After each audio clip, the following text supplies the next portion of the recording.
Hey everybody, welcome back to the channel. My name is George.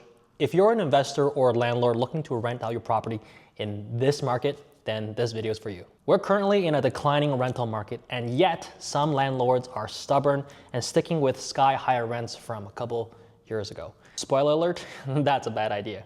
And I'm gonna give you 3 reasons why that is. All right, let's set the stage.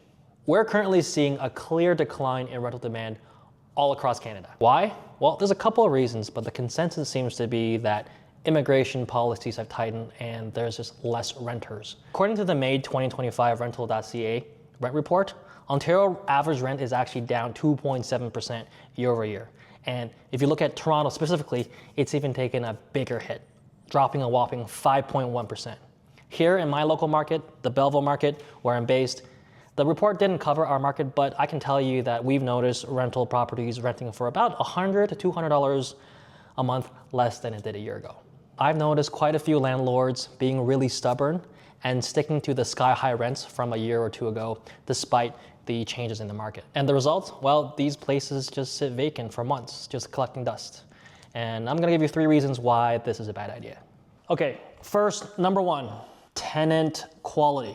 Why does this matter? Because as a landlord or investor, you want good quality tenants. The kind that have good jobs, high incomes, good credit, and good references. Excuse my poor handwriting, right? And the best tenants, well, they check off all these boxes. Also, when I say good jobs, you usually want stable ones as well. So that would mean someone who's employed rather than self-employed. Something with a pension, golden handcuffs kind of job. That's who you want as an ideal tenant. Here's the problem though. This is what the rental pool looks like. So let's say in the current rental pool, there are 6 not so great tenants and 4 tenants that you would absolutely want with no questions asked.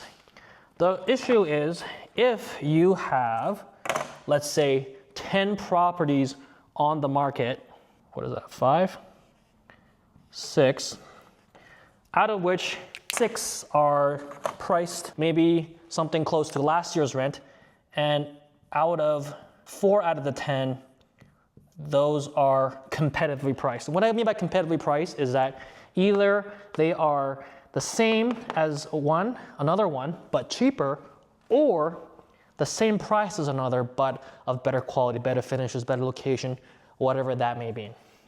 I'll tell you what happens. These 10 people, out of the 4 good tenants and the 6 not so great tenants, well, they all apply to these ones first, right? So everybody applies to these ones because, well, why would you apply to these ones? These ones are so much better price, better value, everything is better. And what happens is that obviously these landlords do their screening, use someone who knows what they're doing, property manager, realtors who know how to properly screen. What happens is, yes, they all apply, but only good tenants get accepted. So what happens is this goes here, this goes here, this goes here, and this guy goes here. And then what happens is, well, these guys, they were rejected, ghosted by these landlords, who knows what happened. Well, now they're off the market. Now these guys are forced to apply to these ones. If this is you, you're gonna be wondering why my tenant pool is so bad. Well, that's because all the good ones apply to the best value, best price rentals, and only the ones that got rejected by them are applying to yours, because why would you go for a property that's in worse finishes at a higher price when there's something that's a better price and better value out there on the market? So that's the problem. The moral of the lesson is you want to set a competitive rent. You want this person to be you, because if you're the most competitive, you're the best value for the money, you'll get to choose out of the entire pool of the best tenants, and you get to have whoever you want.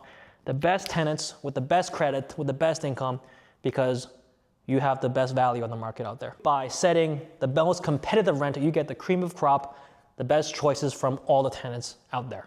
All right, number 2, ROI. Most of you investors should understand this, return on investment. And why do we talk about this? Well, let's say you are charging $2,400 a month, and that's the price you're hoping to get. But the market is telling you it really should be $100 a month less.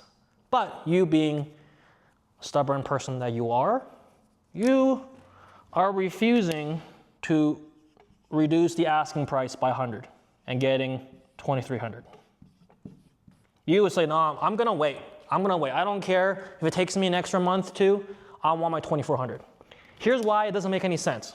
So if you're asking 2,400 a month, which means 1 month of vacancy equals a loss of $2,400. Let me tell you why this doesn't make any sense. For you to make up the loss of a negative $2,400 for 1 month of vacancy, because you are too cheap to drop it by $100 a month, it would take you 24 months to make that money back. That makes absolutely no sense. And realistically, you fighting for an extra $100 a month, that would mean you, most likely, it won't just cost you 1 month of vacancy. More likely, it'll cost you 2 to 3 months of vacancy, and you'll probably drop it to 2,300 at the end anyways because you're not renting it out. This, what is that, 24 times 3? I can't even do the math in my head. 72 months, does that sound right?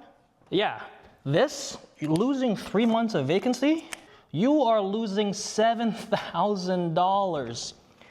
This, just for trying to get an extra $100 a month, that takes you 72 months.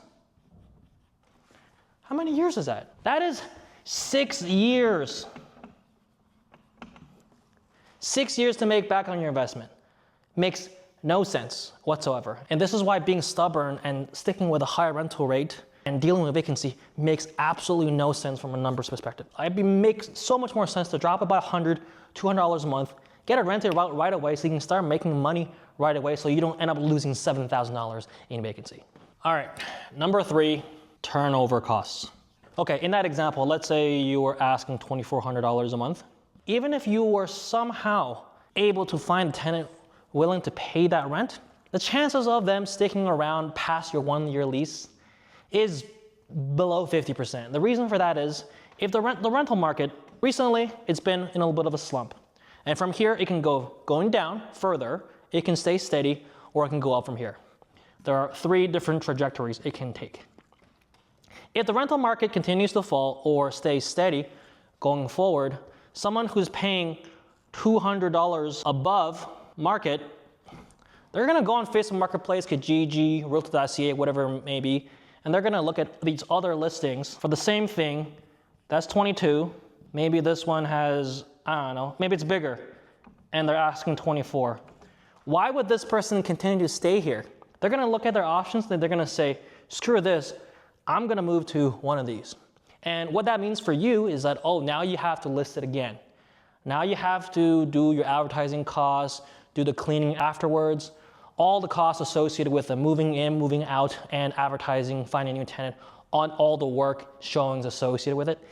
It really doesn't make any sense. The only scenario that would work for you is if the rental market went up and $2,400 a year later when your lease expires is actually the rental rate, then yeah, they'll stick around. But in either cases, they're gonna find a better place that's either cheaper or better value, and they're not gonna stick around, and you're gonna have to pay turnover costs all over again, eating away at your bottom line. So there you have it.